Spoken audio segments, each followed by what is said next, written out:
안녕하세요. 안녕하세요. 요즘 파주 임현주입니다. 이상원입니다. 네. 네, 오늘은 220회 파주시의회 임시회에서 통과된 네. 의원 발의 조례를 좀 살펴보려고 해요. 네네. 요번 9월 9일 수, 목, 금, 월 이렇게 해서 임시회가 열렸죠? 예, 네네. 예. 그래서 이번에도 그 시의원 발의 조례가 있고 시청 조례가 있는데 오늘은 의원 발의 조례들을 한번 좀 리뷰해보는 시간을 가졌으면 네네, 좋겠습니다. 알겠습니다. 네. 여러분들이 파주시 의원들의 활동에 관심을 가져야 되는데요. 우리에게 직접적인 연관이 되는 이런 생활상과 관련된 조례를 만듭니다. 네. 그러니까 파주시 의회에서 의회가 열리거나 아니면 상임위가 열리거나 아니면은 관계된 부분들에 대해서 의원을 직접 찾아서 얘기를 하는 적극적인 자세가 필요한 것 같아요. 그렇죠. 네. 그리고 이게 조례가 통과되기 전에 시의회 홈페이지나 시청 홈페이지에 그 입법 예고가 있으니까, 그리고 주민들의 의견을 수렴을 하니까 네. 단체나 뭐 개인이나 발의되는 안건에 대해서 의견을 개진할 수 있으니까 그 시민들께서도 그렇게 통과되기 전에 의견을 개진해 주시면 좋을 것 같습니다. 네네. 요번에 파주시 임시회에서 220회인데요. 네. 처리된 조례가 굉장히 많죠? 예, 맞습니다. 그래서 자치행정위원회 상임위원회와 그 다음에 도시산업위원회에서 통과되는 안건들이 있는데요. 요번에 특별히 보아야 될 게 그 최유각 의원님이 발의하신 파주시 고문 변호사 및 변리사 운영 조례 일부 개정 조례안이 있고요. 네. 그 다음에 박대성 의원이 발의한 파주시 조례 입법 평가에 관한 조례안, 그 다음에 또 최유각 의원님이 발의한 파주시 코로나 바이러스 감염증 19에 따른 긴급 생활안정 조례 일부 개정 조례안이 있고요. 그 다음에 한양수 의원이 발의한 지방분권 강화를 위한 지방자치법 정부 개정 수정 요구 촉구 결의안 등이 있습니다. 맞네요. 많죠. 아니 근데 이게 쭉 얘기하다 보니까 너무 우선 리스트만 먼저 얘기해주고 그 각각에는 어떤 내용인지 간단하게. 네네. 근데 몇 개나 되죠? 지금 보니까 이제 한 14개, 그러니까 자치행정위원회에서 그래서 14개, 14개, 도시산업위원회에서 13개. 14개. 아니야, 이거 13개. 네네네. 그러니까 26개의 조례가 이번 임시회를 통해서 통과됐죠. 그렇죠. 네, 14일 날 의결을 했는데요.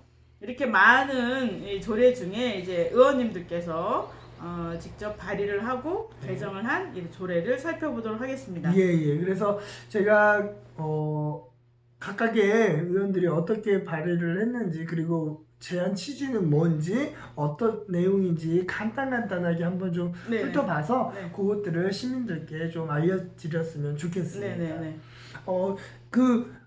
아까 전에 자치행정위에서 통과된 안건들을 받고, 뭐 도시산업위원회도 몇 개 있는데 그냥 그 건발 건으로 이렇게 간단하게 하는 게 간단하게 네. 해주시면 좋겠습니다. 파주시 고문 변호사 및 변리사 운영 조례 일부 개정 조례안은 보니까 지금 10명 정도가 되어 있더라고요. 그런데 이거를 15명 정도로 좀 증원을 해서 조금 더 소송할 때에 그 도움을 받게 하자. 파주시에서 파주시의 공무원들이나 이렇게 소송이 진행될 때 좀 도움을 많이 받게. 파주시가 소송이 많이 걸리나요?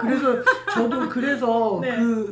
이렇게 증언을 하는데 왜 증언을 할까라는 네. 부분에서 기초 데이터가 좀 있었으면 좋겠다라는 생각이 들더라고요. 그래서 그 과거에 소송 건수가 어느 정도 돼 있는지 그런 것들이 좀 필요할 것 같고요.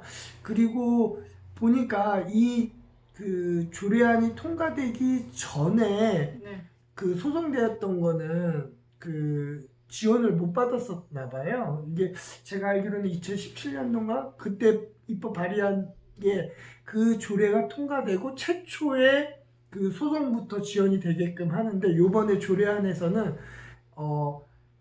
그 전에 소송이 그러니까 조례가 제정되기 제정이 전에 네. 소송건에 대해서도 고문 변호사의 고문을 받을 수 있다. 네네네. 이런 예, 그런 내용입니다. 네네. 그렇게 해서 근데 그것도 무슨 또 어떤 연유가 있지 않은가라는 생각도 들고. 그러니까 파주시가 걸린 소송건에 대한 리스트를 조사를 그렇죠. 해볼 필요도 있겠네요. 예, 그렇습니다. 네네. 그렇게 해서 그 숙제로 하시죠. 그럴까요? 네네. 그렇게 하면 될 것 네, 같고. 그다음에는 이제 음. 박대성 의원님이 이제 한 조례 입법 평가에 관한 조례안이 이제 네. 있습니다. 그러니까 조례를 만드는데 이 조례가 과연 잘 됐냐라는 그렇죠. 조례안이어서 네네. 그 많은 언론에서 주목을 받았던 조례안으로 알고 있는데요. 네네. 저도 살펴보니까 이거는 꼭 필요한 조례안 같더라고요. 그러니까 뭐 시의회에서 조례가 되고서 이게 잘 진행되는지 안 진행되는지 뭐 예산은 제대로 쓰이는지에 대한 부분, 그 다음에 이거를 연속 사업으로 계속 할지 말지에 대한 부분을 평가를 해서 그거를 뭐 더 예산을 진행할지 감액할지 이 사업을 영위할지를 판단하는 건데 제가 봐도 되게 괜찮은 네네. 조례안 같더라고요. 네네네. 네네. 그래서 입법 평가가 진짜 되어야 된다고 생각이 들더라고요. 그래서 예. 저도 주목을 했던 이 조례입니다. 네네. 그 다음에는 최유각 의원님께서 그 코로나 긴급 지원금에 관한 조례안을 이제 개정하셨잖아요. 예. 네, 제가 얘기 좀 할까요? 예. 네, 이게 뭐냐면은 코로나 바이러스로 소상공인에 대해서 긴급 지원을 했지 않습니까? 네네. 그래서 소상공인이 100만 원씩 다 가게 돼 있는데 이 지급하는 기준이 있어요. 네. 이제 파주시에 3개월 이상 거주한 자 뭐 이렇게 돼 있는데 다른 지역에서 그렇지. 있다가 이사를 왔잖아요. 네네. 그럼 그쪽에서도 못 못 받고 받고 여기 여기서. 와서도 못 받는 사람이 있는 거예요. 그래서 네네. 그런 사람들을 구제하기 위해서 개정 조례를 한 거죠. 그런데 이게 제가 아쉬웠던 건 뭐냐면 학원가에서도 이제 학원이 10평이어도 작아라는 이유 때문에 소상공인 지원에서 배제되고 이제 주민등록이 여기 아니라고 배제되고 그 다음에는 또 저희 신문사 같은 경우는 법인이어서 또 배제되고 이런 경우들이 있었어요. 네. 그래서 이런 거에 대한 그 항의나 문의가 의원님들한테 많았을 텐데 이게 전혀 반영되지 않았다는 게 아쉽습니다. 네네. 네네. 그래서 이번에 이사 오신 분 중에서 그쪽에서도 못 받고 파주에서도 못 받는 분들을 구제하기 위해서 네네네. 이렇게 만든 조례안이죠. 네.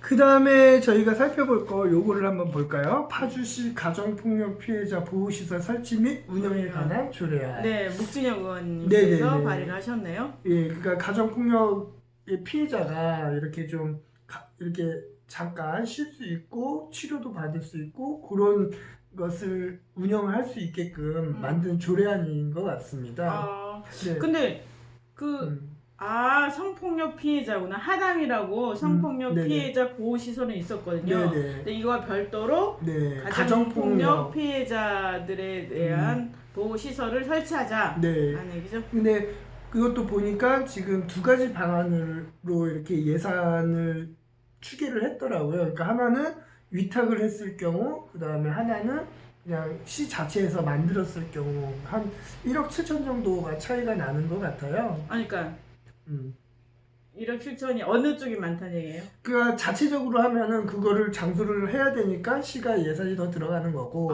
이렇게 위탁을 하면은 어차피 시설이나 이런 건 다 있으니까 그걸로 이렇게 되는 것 같더라고요. 그러니까 보니까 저것도 어차피 뭐 기존에 있었던 시설들, 사회복지 시설들을 이용해가지고 하게 되지 않을까라는 생각입니다. 그러면 이제 저 가정폭력에 대한 부분만 특별히 또 이렇게 좀 그거에 관련된 인력이라든지 그렇게 배치가 돼야 되는데 아까 말씀하신 것처럼 그 성폭력 피해 그쪽하고도 좀 중복되는 게 있지 않을까라고 해서 이것도 조금 잘 생각을 해볼 필요가 있을 것 같아요. 그러니까 중복되는 게 아닐지는. 성폭력 피해자 보호시설 하단 같은 경우는 이제 연립주택 그 한 층을 이제 임대를 해서 방이 여러 개 있고 같이 살고 이렇게 또 예를 들면 피해자들이 이제 신변이 노출되지 않도록 하지 않습니까?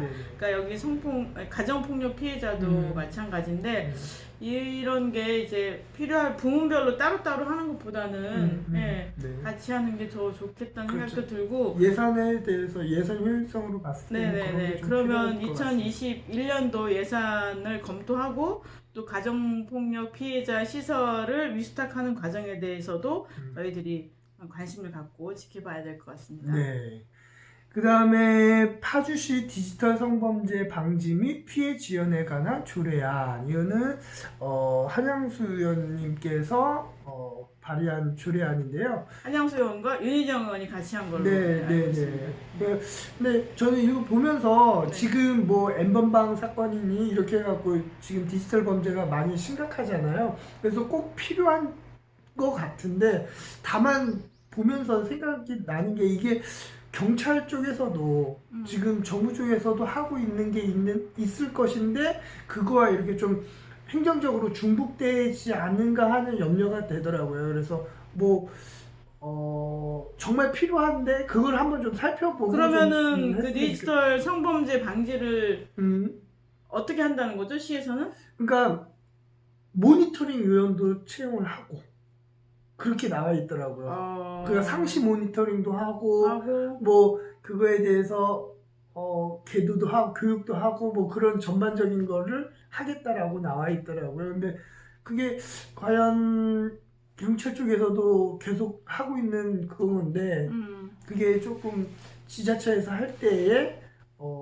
조금 과한 다른 기관과의 중복, 예, 행정 그런, 문제가 있을 수 있겠다. 그런 이런 얘기죠? 생각이 들더라고요. 그리고 네. 그리고 피해자 지원은 어떻게 해준다는 얘기예요? 그거에 대해서는 그 비용에 대해서는 제가 알기로는 자세히 봐야 되는데 추계가 안 돼 있는 것 같아요. 아직 어떻게 그게 확실히 그렇게 된 게 아니라서 그냥 예산서는 안 나와 있는 걸로 알고 있어요. 그러니까 이게 지금 성폭력 피해자가 따로 있고 디지털 성범죄 피해자가 따로 있고 또 각각이 또 지원이 따로 있고 가정폭력 피해자가 있고 가정폭력 피해자에 대한 보호시설이 있고 또 지원이 있고 이게 계속적으로 좀 중복되는 네, 그런 게 그렇죠. 그런 면에서 사실 이제 우리 그 파주시도 이런 분야는 이제 우리는 뭐죠? 여성가족과에서 일괄적으로 이렇게 좀 진행하는 건 어떨까 이런 통합 생각이 드네요. 운영하는 그런 것도 한번 좀 고민을 좀 해볼 것 같아요. 네네. 이렇게 조례가 통과가 되면 이제 다 그거에 맞게끔 뭐 이수탁이 되던 뭐 인건비도 다 나가야 될 것이고 시설비도 나가야 될 것이고 해서 중복적인 좀 예산 편성이 되는 좀 우려가 있을 것 같습니다. 네네네. 그 다음에 그 파주시 공공시설의 여성보건위생 물품 비치 및 지원에 관한 조례안. 제가 이거 보고 너무 웃었어요. 네. 아니 이거 필요한데 어. 여성 의원이 아니라 이영욱 의원이 발의하신 거예요. 그래서 아니 다른 의원님들 계신데 그런 생각이 들어서 네네. 여성 의원님들이 양보를 한 건지 아니면 이영욱 의원님이 발빠르게 이제 위생 물품에 대해서 지원하자고 조례를 하는 건지 혼자 웃었습니다. 이건 남자하고 여자하고 그런 거 아니에요? 그런가요? 그래요. 그 이영욱 의원님 칭찬해 드립니다. 네네네. 그래서 이렇게 파주 관내에 6개의 그 관 시설에 그 여성용품을 비치하자라는 그런 조례안입니다. 그래서 뭐 최근에 그 청소년들 여성용품 없어갖고 뭐 깔창으로 이용하고 막 그랬었다라는 저도 그 언론 기사 보면서 너무 슬프더라고요. 이게 그러니까 저는 기초적으로 인간이 살아가면서 이게 필수적으로 해야 되는 거는 좀 국가에서 좀 해야 된다라고 맞습니다. 생각해요. 그 필수적인 것 중에 집도 있습니다. 그렇죠. 집 없는 뭐 집만 있나요? 교통도 있고 통신도 있고. 그러니까 일단은 요것도 이용호 의원님 잘하셨는데 네네. 이제 국민이 그렇지. 안전하고 건강한 생활을 보존하기 위해서 국가와 지방 정부의 책무에 대해서 다시 환기하면서 집 없는 사람을 위한 저도 집도 지원하면 얼마나 좋을까 생각해봤습니다. 네, 저도 그렇습니다. 네네. 그다음에 도시산업위원회로 넘어가 볼까요? 예, 자치행정위원회 의원 발의는 이 정도로 넘어가고요. 이번에는 도시산업위원회에서 의원 발의한 것들 한번 좀 보도록 하겠습니다. 첫 번째로 목진혁 의원이 발의한 파주시 안심 먹거리 기본 조례안이라는 거를 했는데 혹시 이거 보셨나요? 아니요, 못 봤어요. 근데 제목이 딱 땡기는 거예요. 그래서 아. 내용을 살펴봐야지 했는데 제가 여러 일 때문에 못 아, 봤습니다. 저는 읽어봤는데 솔직히 저는 제 느낌은 이거 어떤 걸 하자라는 건지에 대한 안 잡혀요?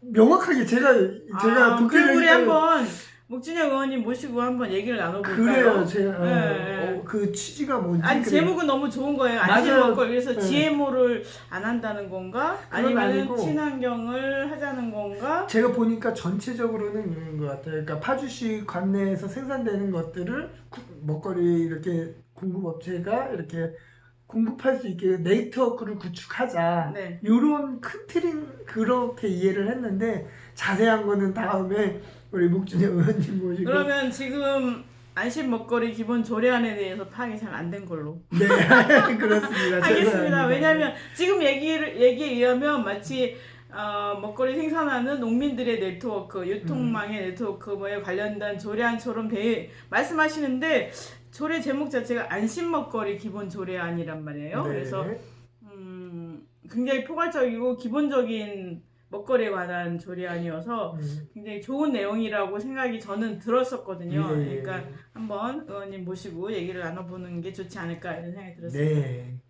그 다음에 뭐 이건 저희들이랑도 좀 많이 얘기가 됐었던 건데 파주시 지하안전위원회 설치 및 운영에 관한 조례 일부 개정 조례안. 네. 이것도 혹시 보셨는지? 최창호 의원님께서 발의하셨죠? 네네. 혹시 보셨나요? 네. 저도 어제 이거 끊고 갈까요? 네네. 꺼요.